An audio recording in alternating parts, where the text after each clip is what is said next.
Hi friends, അപ്പോൾ നമ്മൾ ഇന്നൊരു സ്ഥലം വരെ പോകാൻ പോവാണ്. എവിടേക്കാണെന്നല്ലേ? എൻ്റെ പല്ല് കഴിക്കാൻ ആക്ച്വലി കുറച്ച് ദിവസമായി എനിക്ക് ഭയങ്കര പല്ലുവേദനയൊക്കെ. അപ്പം ഞാൻ വിചാരിച്ചു പോയി പറിച്ച് വെക്കണം. അപ്പം അതിന് വേണ്ടി ഞാനിപ്പോൾ നോക്കിയിരിക്കുക മഴ ഒന്ന് കുറഞ്ഞിട്ട് പോകാമെന്ന് വിചാരിച്ചിട്ട്. ബട്ട് മഴ കുറയുന്ന ഒരു ലക്ഷണവും കാണാനില്ല.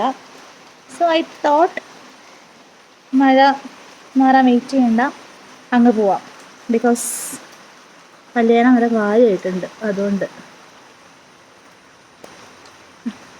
അപ്പോൾ നമ്മൾ ഹോസ്പിറ്റലിലേക്ക് പോവാണ് പല്ല് പറിക്കാൻ വേണ്ടിയിട്ട്. 2 ദിവസമായിട്ട് ഭയങ്കര പല്ലുവേദനയായിരുന്നു. അപ്പോൾ റൂട്ട് കനാൽ ചെയ്യാൻ കുറേ മുന്നേ പറഞ്ഞ പല്ലായിരുന്നു. പക്ഷേ ഇനിയിപ്പം ചെയ്യാൻ വയ്യ, പറിച്ച് കളയാമെന്ന് വിചാരിച്ചു. മഴയൊക്കെ പെയ്ത് റോഡൊക്കെ ഇങ്ങനെ നനഞ്ഞ് കുതിർന്ന് കിടക്കുകയാണ്.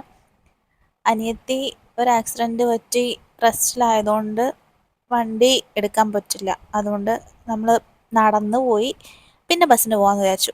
ഇത് കണ്ടോ, ഞങ്ങൾ ചെറിയ കുട്ടികളാവുമ്പോൾ തൊട്ടേ ഇവിടെ ഉള്ളൊരു ഒരു കുഴൽക്കിണർ ആണ് സംഭവം. അതിൻ്റെ ഒരു എക്സ്റ്റൻഷൻ മേലേക്ക് വെച്ചത്, അതിപ്പോഴും ഉള്ളത് ഭയങ്കര സന്തോഷം. അപ്പം ബസ് കയറേണ്ടി വന്നില്ല, നമുക്കൊരു ഓട്ടോ കിട്ടി. അങ്ങനെ ഓട്ടോയിൽ കയറി നമ്മളിങ്ങനെ ഹോസ്പിറ്റലിലേക്ക് പോവാണ്. പല്ല് പറിക്കണം, പ്ലസ് അതിന് മുമ്പേ നമുക്കൊന്ന് ചെറിയൊരു പണിയായിട്ട് നമുക്ക് ബാങ്കിലും കൂടെ കയറാനുണ്ട്. ബാങ്കിൽ പോയതിന് ശേഷം പല്ലെടുക്കാൻ വേണ്ടി പോകാമെന്ന് വിചാരിച്ചു. അപ്പോൾ ഇതാണ് ഞങ്ങളുടെ പ്രകൃതി രമണീയമായ സ്ഥലം. ഈ വഴിയിലൂടെയൊക്കെ ഇങ്ങനെ പോകുമ്പം ഭയങ്കര നൊക്ലാജിക് ഫീലാണ്. കുറേ ആയിട്ടോ ഇവിടേക്കൊക്കെ വന്നിട്ടുണ്ടെങ്കിലും അങ്ങനെ പുറത്തേക്ക് ഇറങ്ങാറില്ല. ബേസിക്കലി ഞാനൊരു മടിച്ചിയാണ്. അപ്പം ഇങ്ങനെ എന്തെങ്കിലും ആവശ്യമുണ്ടെങ്കിൽ മാത്രമേ ഞാൻ പുറത്തേക്ക് ഇറങ്ങാറുള്ളൂ. അപ്പോൾ നമ്മളിങ്ങനെ പോയിക്കൊണ്ടിരിക്കുകയാണ്. ഇത് കഴിഞ്ഞ് നമ്മൾ നേരെ പോണത് ബാങ്കിലേക്കാണ്.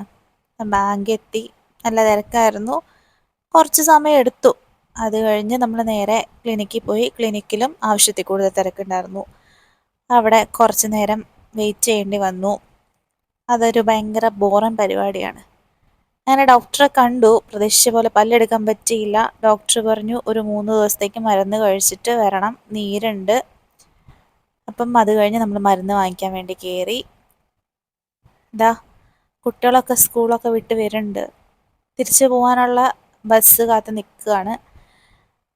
ചെറിയൊരു ടൗൺ ആണെങ്കിലും നല്ല രീതിക്കുള്ള ബ്ലോക്ക് ഉണ്ടായിരുന്നു. അങ്ങനെ കുറച്ച് നേരം ബ്ലോക്കിൽ പോയി കിട്ടി.